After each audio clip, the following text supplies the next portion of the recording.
അടുക്ക വസന്ത്.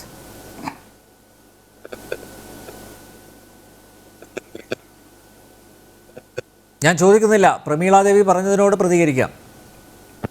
ശ്രീ അനിൽ നമ്പ്യാർ, ഞാൻ അങ്ങനെ ചോദ്യത്തിന് വേണ്ടി വെയിറ്റ് ചെയ്യായിരുന്നു.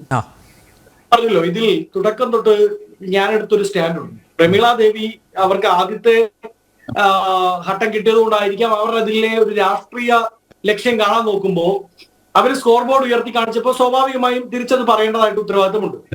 രണ്ട്, അദ്ദേഹം ശ്രീമതി പ്രമീളാദേവി എന്നെ തിരുത്തിക്കൊണ്ട് പറഞ്ഞത് ഞാൻ മറ്റുള്ള സംസ്ഥാനങ്ങളിലെ കാര്യങ്ങൾ എന്നോ നടന്ന കാര്യങ്ങൾ എടുത്തു പറഞ്ഞു എന്നാണ്.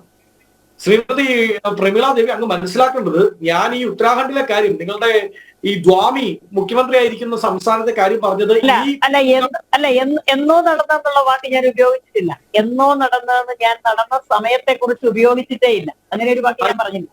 ആയിക്കോട്ടെ.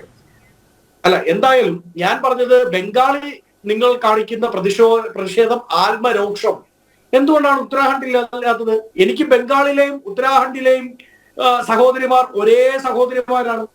ബംഗാളിൽ നമ്മൾ കാണിക്കുന്ന ആത്മരോഷം, നമ്മൾ കാണിക്കുന്ന എത്തിക്കൽ എന്താ പറയുന്ന ആംഗ്രി, അതെന്തുകൊണ്ടാണ് നമുക്ക് ഉത്തരാഖണ്ഡിൽ ഉണ്ടാവാത്തത്? അതിന് 2 ദിവസങ്ങൾക്ക് ശേഷമാണ് ഉത്തരാഖണ്ഡിൽ ഈ നേഴ്സ് ആക്രമിക്കപ്പെടുന്നത്. വസന്ത്, അവിടെ ഒരു വ്യത്യാസമുണ്ട്. ഈ ബംഗാളിലേത് ഈ പാർട്ടി സ്പോൺസേഡ് അല്ലെങ്കിൽ സർക്കാർ സ്പോൺസേഡ് ഗുണ്ടായിസാണ്. മറ്റ് സംസ്ഥാനങ്ങളിൽ അങ്ങനെയല്ല. അല്ല വസന്ത് അത് പഠിക്കണം. താങ്കളത് പഠിക്കണം, ആ വിഷയം. ഇവിടെ സർക്കാരാണ് ഈ ഗുണ്ടകളെ പ്രോത്സാഹിപ്പിക്കുന്നത്. ബംഗാളിലെ സ്ഥിതി വ്യത്യസ്തമാണ്. അതിന്റെ അർത്ഥം മറ്റ് സംസ്ഥാനങ്ങളിൽ ഇങ്ങനെ മെഡിക്കൽ മേഖലയിൽ പ്രവർത്തിക്കുന്ന സ്ത്രീകൾ പീഡിപ്പിക്കപ്പെട്ടവരുടെ കുഴപ്പമില്ല എന്നല്ല കേട്ടോ, അങ്ങനെ വ്യാഖ്യാനിക്കരുത്. പക്ഷെ എവിടെ അതിക്രമം നടന്നു കഴിഞ്ഞാലും രാഷ്ട്രീയം നോക്കാതെ നടപടി എടുക്കാനുള്ള ഇച്ഛാശക്തി ഭരണാധികാരികൾ കാണിക്കണം. ആ അഭിപ്രായമാണ് എനിക്കുള്ളത്. എവിടെ ആര് ചെയ്താലും, ആര് തെറ്റ് ചെയ്ത് കഴിഞ്ഞാലും മുഖം നോക്കാതെ നടപടിയെടുക്കണം. പക്ഷേ ബംഗാളിലെ സ്ഥിതി വിഭിന്നമാണ്. അത് താങ്കൾ പ്രത്യേകം മനസ്സിലാക്കണം അഡ്വക്കേറ്റ് വസന്ത്. അല്ല ശ്രീ അനിൽ നമ്പ്യാർ, ആ അഭിപ്രായമാണ് അങ്ങേക്കും എനിക്കും ഉള്ളതെന്ന് പരസ്പരം നമുക്ക് രണ്ടിനും എത്രയോ കാലങ്ങളായിട്ട് അറിയാവുന്ന നമുക്ക് രണ്ടിനും അറിയാമല്ലോ. അത് രാഷ്ട്രീയമില്ലെന്നേ. പക്ഷെ അങ്ങ് പറയുന്നത് ബംഗാളിലെ ഗൂണ്ടാരാജിനെ പറ്റിയാണെങ്കിൽ അതിൽ നടക്കേണ്ടത് രാജ്യത്തിന്റെ ആഭ്യന്തര മന്ത്രാലയമാണ്. തീർച്ചയായും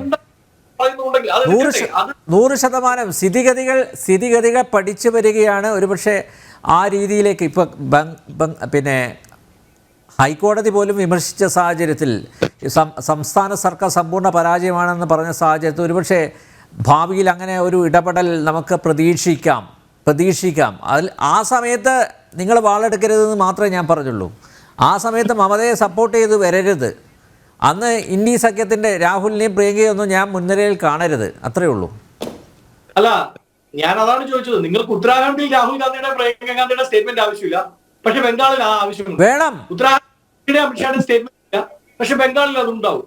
അപ്പോൾ ഇത്തരം കാര്യങ്ങളിൽ നമ്മൾ രാഷ്ട്രീയം കാണാതിരിക്കുക. ഇപ്പോൾ നേരത്തെ IMAയുടെ പ്രതിനിധി ഡോക്ടർ പറഞ്ഞതുപോലെ തന്നെ ഒരു ദേശീയ സുരക്ഷാ നിയമം ഇന്ത്യയിലെ ഹോസ്പിറ്റലുകളുമായി ബന്ധപ്പെട്ട് ഉണ്ടാക്കാൻ ഇനി മുൻകൈ എടുക്കേണ്ടത് BJPയുടെ അഖിലേന്ത്യാ പ്രസിഡന്റ് കൂടിയായിട്ടുള്ള ആരോഗ്യവകുപ്പ് മന്ത്രി JP നഡ്ഡയാണ്.